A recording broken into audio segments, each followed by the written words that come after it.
நமச்சிவாய போற்றி தென்னாடுடைய சிவனையை போற்றி நம்முடைய திண்டுக்கல் மாவட்டம் சானார்பட்டி ஒன்றியம் மலைக்கேணி என்று சொல்லப்படுகின்ற நம்முடைய நினைவுக்குள் வருகின்ற ஒரு ஸ்ரீ லாலாஸ்ரீ காமாட்சி மௌனகுரு சுவாமியுடைய ஜீவசமாதி 1917ஆம் ஆண்டு திருமலைக்கேணியில் மடமாக அமையப்பட்ட சுவாமியுடைய நம்முடைய ஜீவசமாதி பார்த்து கொண்டிருக்கிறோம். அவங்களுடைய பயன்படுத்தின ஸ்ரீ லாலாஸ்ரீ காமாட்சி மௌனகுரு சுவாமியுடைய பயன்படுத்திய பொருட்கள் நம்ம இந்த கண்ணாடி பெட்டியில் நம்ம பார்த்துக்கோம். மிக சிறப்பாக அற்புதமாக அமையப்பட்டது. நம்ம இவர் ஒரு பொக்கிஷமாக பார்த்து வைக்கப்படுகிறது நம்ம பார்த்து கொண்டிருக்கோம். மிக சிறப்பானது ஒரு தோற்றங்கள் அன்றைய பழங்காலத்து இந்த சுவாமிகள் இருந்த அந்த ஜீவசமாதி உருவாக்கப்பட்ட காலத்தில் அந்த சுவாமியுடைய பழைய போட்டாக்கள் இருந்தெல்லாம் இங்கே பார்த்து கொண்டிருக்கோம். மிக அற்புதமாக அமையப்பட்ட இடம் சொல்லப்படுகிறது.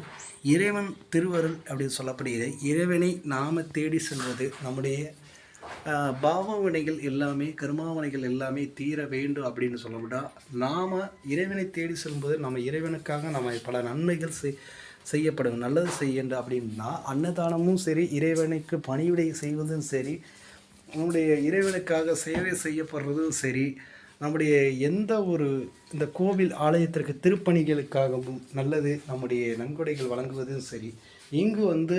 இங்கு சுவாமியுடைய 7 சுவாமிகளும் இங்கு ஜீவசமாதி அடங்கப்பட்டது சொல்லப்படுகிறது. ஸ்ரீ லாலாஸ்ரீ குழந்தை சுவாமிகள் திருமலைக்கேணியில் மடமாக அமையப்பட்டது. இது 1970ஆம் ஆண்டு நிறுவப்பட்டது அப்படின்னு சொல்லப்படுகிறது. இங்கே பார்க்குறது குழந்தை சாமிகள் அப்படின்னு சொல்லப்படுகிறது. இந்த சுவாமியுடைய முன்பாக பார்க்கும்போது இந்த சுவாமியுடைய சன்னதிக்குள்ளே மொத்தம் 7 ஜீவ சமாதிகள் அமையப்பட்டது என்று சொல்லப்படுகிறது.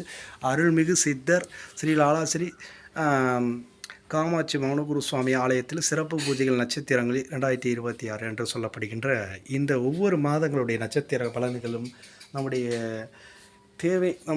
ராசி பலனுக்கான தேவையான 9 நவகிரகங்களும் மிக சிறப்பாக அமையப்பட்டு முன்பாக இந்த கோவிலுடைய வாசல் முன்பாகவும் விநாயகப் பெருமாளும் மற்றும் முருகப்பெருமானும் மிக சிறப்பாக அழைப்பட்டு இந்த மலைக்கேணி என்று சொல்லப்பட்டாலே முருகன் என்ற உங்களுக்கு யாவுக்கு வரும். இந்த முருகன் சொல்லப்பட்டு இங்கேருந்து மலைக்கேணியிலிருந்து தீர்த்தம் அப்படிங்கிறது இதுவும் மிக சிறப்பான ஒரு நம்முடைய கோவில் ஆலயத்துக்கு நம்முடைய வீட்டுக்கோ திருப்பணிகள் செய்யப்பட்ட இந்த கோவில் பூஜைகளுக்கு எல்லாத்துக்கும் மிக சிறப்பாகவும் இந்த தீர்த்தங்கள் எடுத்து செல்வது இங்கே வழக்கம் என்று சொல்லப்படுகிறது. வாருங்கள், இறைவனை தேடி தரிசனம் செய்வோம். நம் வாழ்க்கையில் நடக்கிறது நல்ல செயல், ஒரு நன்மையை வேண்டி பிரார்த்தனை மூலம் நல்லதே நடக்க வேண்டும் என்று ஓம் நம சிவாய வெற்றிவேல் முருகனுக்கு அரோகரா அரோகரா அரோகரா என்று சொல்லி இறைவனை பிரார்த்தனை செய்யப்பட்டு வேண்டுகிறோம். வாருங்கள், நடக்க வேண்டும், நன்மையே நடக்க வேண்டும் என்று சொல்லப்படுகிறோம். திருச்சிற்றம்பலம் சுவாமி.